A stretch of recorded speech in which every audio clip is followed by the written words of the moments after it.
Salut, aujourd'hui on va faire le test de la Adidas Supernova Glide 8. Donc chaussures de Adidas avec comme particularité surtout c'est la technologie Boost, qui est cette techno de bulle en fait, comme du polystyrène mais élastique que Adidas fait. Alors la particularité de cette techno, c'est censé renvoyer de l'énergie. Donc moi j'ai jamais essayé, ça va être intéressant de voir ce que ça donne. Ça renvoie de l'énergie dans la foulée apparemment, et aussi apparemment une durée de vie qui est allongée. Donc apparemment on peut s'attendre à plus de 1000 km avec des chaussures avec cette techno. Enfin, tout est relatif évidemment. Après moi je sais que pour un coureur plutôt dans les moyens lourds, c'est souvent réduit. Bon, pour comparaison, mes New Balance 890 que j'utilise souvent à l'entraînement me durent la plupart du temps dans les 700 km. Voilà. Là, je dirais, sinon, autre caractéristique de la chaussure, les lacets sont vraiment des lacets plats tout bêtes. Il y a une techno un peu comme du Flyknit de chez Nike, je sais plus comment ça s'appelle, mais c'est tissé sur l'avant et collé ici sans couture pour la protection. La finition est vraiment sympa. Ça donne une impression de qualité. Autre particularité ici, la languette est attachée au chausson en fait. Donc pas moyen que ça bouge, c'est vraiment un chausson. Tout l'avant de la chaussure en fait jusqu'au début de la languette est un chausson. Et aussi on a ici une forme caractéristique sur l'arrière. Je sais pas à quoi ça sert vraiment, mais peut-être aider pour enfiler la chaussure. Sur les côtés ici c'est une sorte de plastique qui vient par-dessus, donc le chausson dont j'ai parlé. Donc c'est en 2 couches. Voilà. Alors, je vais faire une petite boucle avec de la route, du fractionné, je sais pas, faire quelques accélérations et essayer des chemins. Après, je pense pas, j'ai des a priori sur cette chaussure qui est plutôt lourde. Enfin, relativement, là, cette paire en 44, je l'ai pesée à 331 grammes, ce qui est assez lourd, je trouve. Donc, ce sera plutôt une chaussure pour dans la catégorie confort, sortie longue, plutôt que fractionné. Mais on va voir ce que ça donne et je vous raconte ça pendant et après.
Alors, ça fait 3 km que j'ai les chaussures aux pieds. Vraiment surpris, comme un chausson. Ça tient vraiment bien, c'est confortable, aucune gêne pour l'instant. Et je dirais même que je suis surpris, je m'attendais à beaucoup plus sentir le poids de la chaussure, parce que je suis habitué à courir avec plus léger. Mais pour l'instant, rien à dire, très léger, assez répondant. Bon, j'ai pas vu d'effet magique du boost, mais voilà, ça fait que 3 km. Là, je continue sur une section en terre et je ferai quelques accélérations pour finir.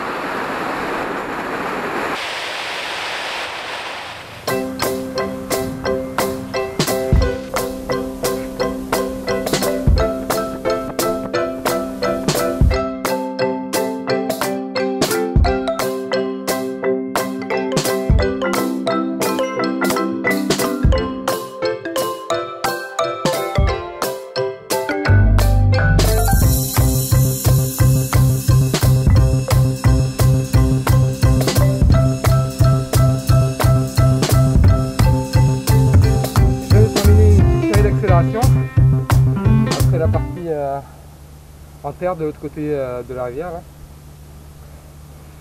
là. Sur la terre, rien à dire. Sur les chemins, ça tient bien, rien à signaler. Très bon maintien de la cheville. Alors par contre là, une des accélérations sur mon fractionné, c'était des petits gravillons, et ça a un peu dérapé dans les accélérations dans la partie rapide. Donc je pense que peut-être la semelle n'a pas assez de relief pour ce revêtement très spécifique qui est le gravillon. Il n'y a peut-être pas assez de relief. Donc voilà le seul petit bémol que j'aurais à dire sur vraiment une surface dure avec des petits graviers dessus. J'ai un peu dérapé au moment d'accélérer.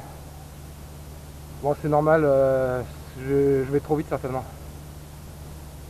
Voilà, allez, je continue, je rentre par une section de route.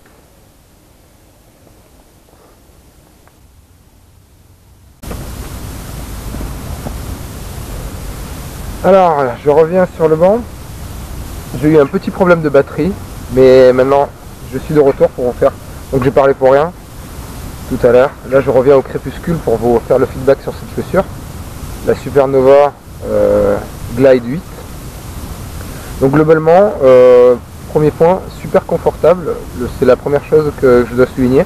On est comme dans un chausson dedans, et je pense que c'est parce que vraiment, certainement dû à ce système de chaussons en fait intégré, on est vraiment très confortable dedans. Concernant la semelle Boost, où je n'étais pas sûr que ça soit que ça m'apporte quelque chose, j'ai pas ressenti d'effet de rebond magique, mais c'était très confortable. Je sentais que l'appui était très bien distribué dans la semelle, très confortable dans le retour de la foulée. Autre point, j'ai pas trop senti le poids. Je m'attendais à plus ressentir le poids de la chaussure qui est à 330 grammes, donc je la place dans une catégorie de chaussures amorties et lourdes. Donc ça, plutôt agréablement surpris. Quoi d'autre? Alors le point négatif que je relèverai, c'est sur la fractionnée, sur l'accélération. J'étais sur un revêtement assez dur où il y avait des petits graviers dessus, des petits gravillons.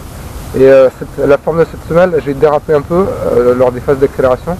On peut voir qu'ici il y a des sillons longitudinaux comme ça, qui peut-être empêchent, ne favorisent pas un grip dans des conditions de faible grip. Donc peut-être je la recommanderais pas pour des sorties, des terrains très exigeants, caillouteux ou quelque chose comme ça. Mais globalement, je suis agréablement surpris, et même dans les fractions, je l'ai trouvé qu'elle répondait bien. Bon, ce n'est pas une chaussure légère pour faire de la vitesse, mais je trouve que probablement dû à son drop de 10 mm qui est bien réparti, on n'est pas pénalisé sur le travail de vitesse. Récemment, j'ai fait le test des Mizuno Wave Rider 19, vous trouverez le lien à la fin de la vidéo. Sur les Mizuno, je trouvais qu'on était gêné par l'amorti à l'avant de la chaussure sur le travail de vitesse. Ici, j'ai pas du tout été gêné sur ce point-là, sur l'appui à l'avant. Voilà. Donc c'est une chaussure que je recommande. Je pense que je lui mettrai 4 étoiles et demie sur 5. Vraiment aucune gêne au niveau du confort, et très polyvalente du coup. Donc je la recommanderais pour les sorties longues et pour des coureurs jusqu'à de tout poids, je pense, de léger jusqu'à lourd, parce que moi je fais 80 kg, j'ai pas du tout été gêné. Je pense qu'on peut monter à plus sur cette chaussure. Et voilà. Pour ce qui est du rapport qualité-prix, elle est affichée à 124-125 € chez Decathlon. Donc pareil, c'est dans une gamme, une fourchette un peu haute. Voilà. Et sur le net, pareil, je ne sais pas si je devais les acheter pour moi, je ne sais pas si je mettrais ce prix-là. Mais sur internet, sur Amazon, on peut les trouver dans une fourchette entre 90 et 100 €. Vous trouverez un lien dans la description de la vidéo. N'hésitez pas. Si vous voulez les acheter, c'est des liens affiliés, donc je toucherai une commission sur les ventes, je vous le dis. Voilà. Après, c'est le seul truc.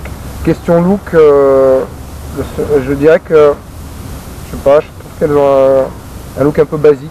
Après, c'est une question de goût. Voilà. Donc, très bonne chaussure, assez agréablement surpris, je vous recommande. A plus, abonnez-vous et n'hésitez pas à me laisser des commentaires et me donner d'autres idées de tests. A plus.